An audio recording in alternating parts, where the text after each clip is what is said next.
Mas por que elas não resolvem?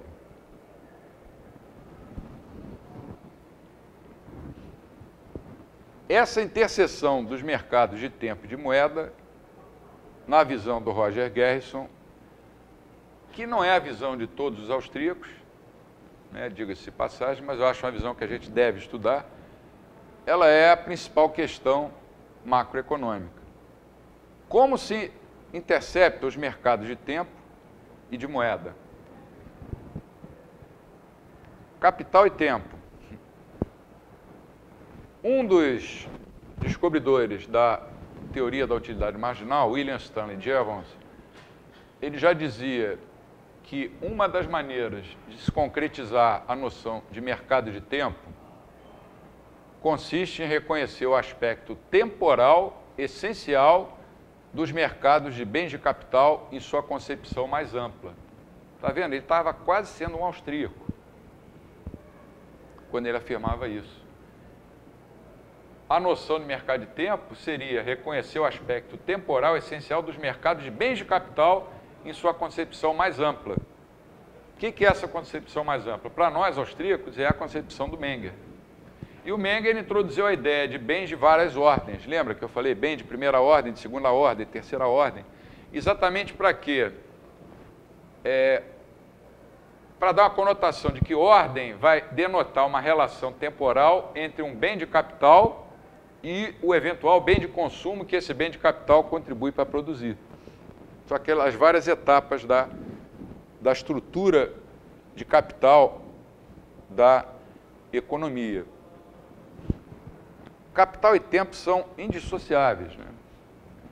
Seria muito interessante, mas seria muito interessante mesmo, se nós pudéssemos comparar a noção de capital austríaca com alguma visão alternativa formulada pelo Keynes. Mas por que é impossível fazer isso? Porque o Lord Keynes, apesar de ter jogado fora, repudiado a contribuição de Bombaver, quer dizer, ele jogou fora, ele repudiou a teoria do capital austríaca, mas não colocou nada no lugar dela. Colocou o estoque de capital como sendo uma constante, porque dizia ele, no longo prazo todos estaríamos mortos e no curto prazo o estoque de capital seria constante.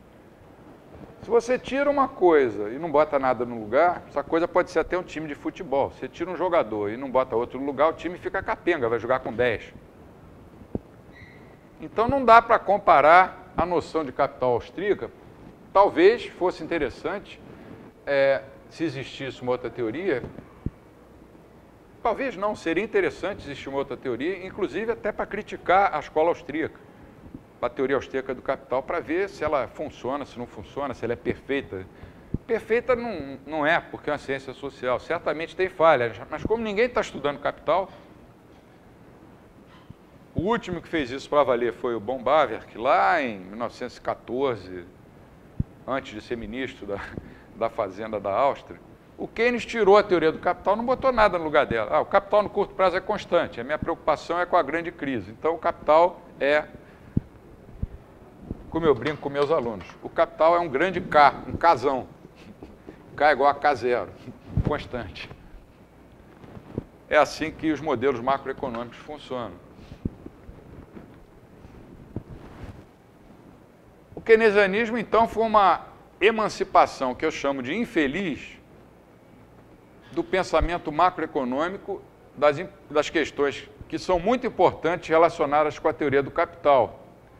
E representa também, infelizmente, o abandono direto e explícito das abordagens que têm o objetivo de lidar com o fator tempo. Quando eu estou falando keynesianismo aqui, eu estou me referindo principalmente ao Keynes, porque depois dele vieram pessoas que tentaram consertar isso, como a gente vai ver. Mas consertar assim de um jeito,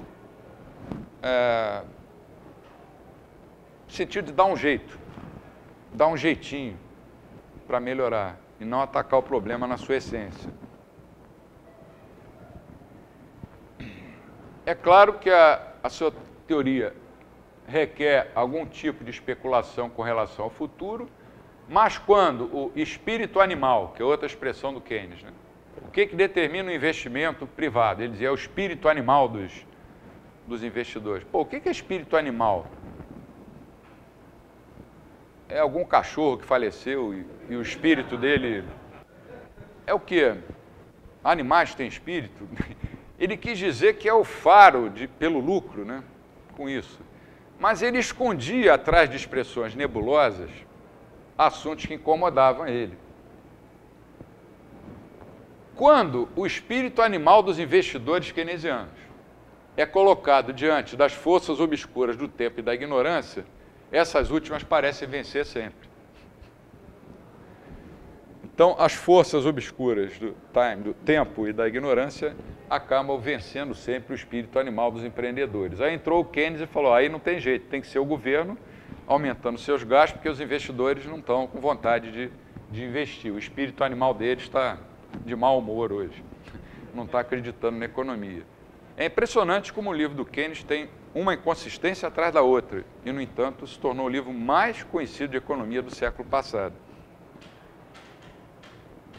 Essa característica keynesiana, que é da macroeconomia em geral, ela é uma consequência direta do abandono da teoria do capital, que antes do Keynes era usada para incorporar o mercado de tempo. Keynes fez uma série de estragos na teoria econômica, e esses estragos permanecem até hoje. Quando você vê, por exemplo, os mercados financeiros eufóricos, porque, sei lá, o Banco Central Europeu ou o Parlamento Europeu se reuniu e decidiu que vai adotar medidas para ajudar o governo da Grécia, por exemplo, aí a Bolsa sobe. É o contrário, pô, devia cair. Mas o mercado vive do curtíssimo prazo. E como é que você vai fazer o mercado mudar? Isso está entranhado no acadêmico, no professor, e está entranhado nos caras de mercado também. Embora os caras de mercado, por obrigação profissional, também enxerguem mais no longo prazo. Mas o que interessa no mercado é hoje. Você está tomando conta de uma fortuna que não é sua, de outras pessoas, você tem que fazer aquele dinheiro render. Então, quando sai um anúncio de uma medida que você sabe que vai prejudicar a economia no futuro, mas dá para ganhar hoje, você sai aplaudindo e as bolsas sobem. Enquanto isso, quem pode vai comprando ouro e vai enriquecendo. Então, vamos ver o papel da moeda para os austríacos, para os keynesianos e os monetaristas ou os seus sucedâneos modernos, os novos clássicos da teoria de expectativas racionais. Mas antes, vamos fugir um pouquinho do Círculo de Viena e estudar como é que se dão os ajustamentos de mercado na visão neoclássica e na visão keynesiana.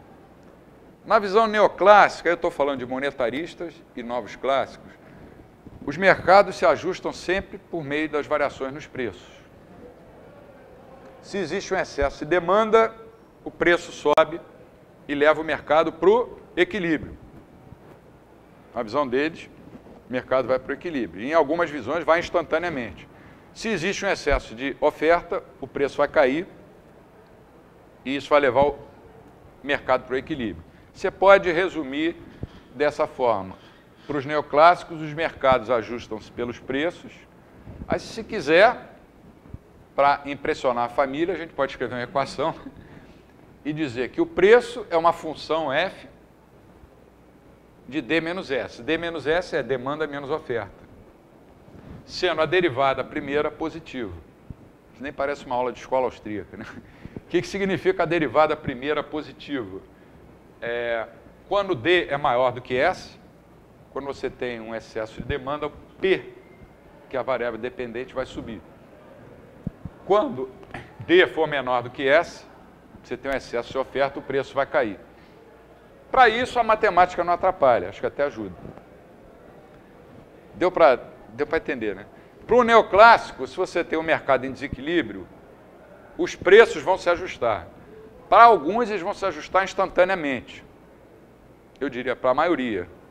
Para outros, leva algum tempo, porque tem custos de transação. Até descobrirem que aquele preço não é mais de equilíbrio, leva tempo, já é um avanço. E para os keynesianos? Os mercados ajustam-se pelas quantidades e não pelos preços. Eles não acreditam em preços ajustando mercados. Como é que se ajustam, então, os mercados pelas quantidades? Há 1000 maneiras de você formalizar isso. Eu vou usar a que o Keynes usou na teoria geral. Ele dizia que a quantidade no mercado se ajustava pelo menor, pelo mínimo, dentre esses dois, dentre a oferta e a demanda. Se, comparando a demanda com a oferta, a demanda fosse menor, então a quantidade seria igual à demanda. E aí ele fez aquele gráfico dos 45 graus, que estudou economia, né, da bissetriz, C mais I mais G, chamou isso de princípio da demanda efetiva. O que era a demanda efetiva? Como estava a economia com desemprego, estava longe do pleno emprego, a demanda efetiva era menor do que a demanda de pleno emprego. E a economia estava se ajustando pela menor das duas, que era a tal demanda efetiva. Se a demanda for maior do que a oferta, a quantidade nos mercados se ajusta pela oferta. Um keynesiano não acredita em preços ajustando o mercado, ele quer sempre ajustar as quantidades. E é quase sempre de uma maneira artificial imposta pelos burocratas de plantão. Guarda esse ponto que é importante para entender o pensamento das duas escolas. Na cabeça de um keynesiano, os preços não ajustam os mercados. Ou porque eles têm viscosidade, ou porque têm rigidez, ou porque têm ilusão monetária. Tem alguma coisa que não deixa os preços ajustar os mercados. E para os neoclássicos, os preços sempre vão funcionar para ajustar os mercados. Embora alguns reconheçam que o ajustamento não vai ser instantâneo.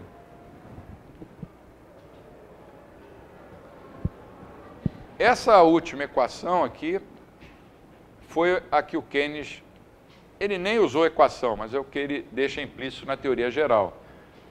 Dizer, o que estava acontecendo na Grande Depressão? A economia estava trabalhando com um nível de renda muito abaixo do nível de pleno emprego. Então ela estava se ajustando por esse nível mais baixo, que ele chamou de demanda efetiva. E criou, ele era especialista em criar frases de efeito, né? O princípio da demanda efetiva. O que é a demanda efetiva? É a demanda que está acontecendo. Você bota a palavra efetiva, fica mais bonito, dá uma impressão mais, uma coisa técnica, né? Quem não é economista não entende, pô, esse cara sabe pra caramba. Na verdade, as duas visões têm problemas. A gente vai tentar mostrar em seguida. Mas a visão neoclássica, é claro que é superior. A moeda como uma junta frouxa. Eu traduzi como junta, mas pode ser parafuso, né? Joint. O que é uma junta frouxa? As forças intertemporais de mercado encontram a expressão mais direta e concreta nos mercados de bens de capital. Porque é aí que entra o fator tempo. Tempo despendido para produzir um bem, para produzir um serviço. Se esses bens fossem trocados diretamente por bens de consumo ou por outros bens de capital, aí estudar a macroeconomia ia ser uma coisa muito diferente do que é. Mas, na verdade, não são. Os bens de capital e os bens correspondentes de consumo são trocados indiretamente por meio da moeda. Isso é que vai adicionar a outra dimensão essencial, quer dizer, além do tempo você tem a moeda. Então, uma teoria macroeconômica razoável, ela deve tentar analisar as implicações de trocas indiretas, ou seja, que usam moeda, no contexto de uma economia que utiliza capital. A gente pode achar até estranho, né? Como é que os economistas estudam macroeconomia e não levam em consideração o fator capital? Mas, infelizmente, isso é verdade. E ninguém se dá conta disso.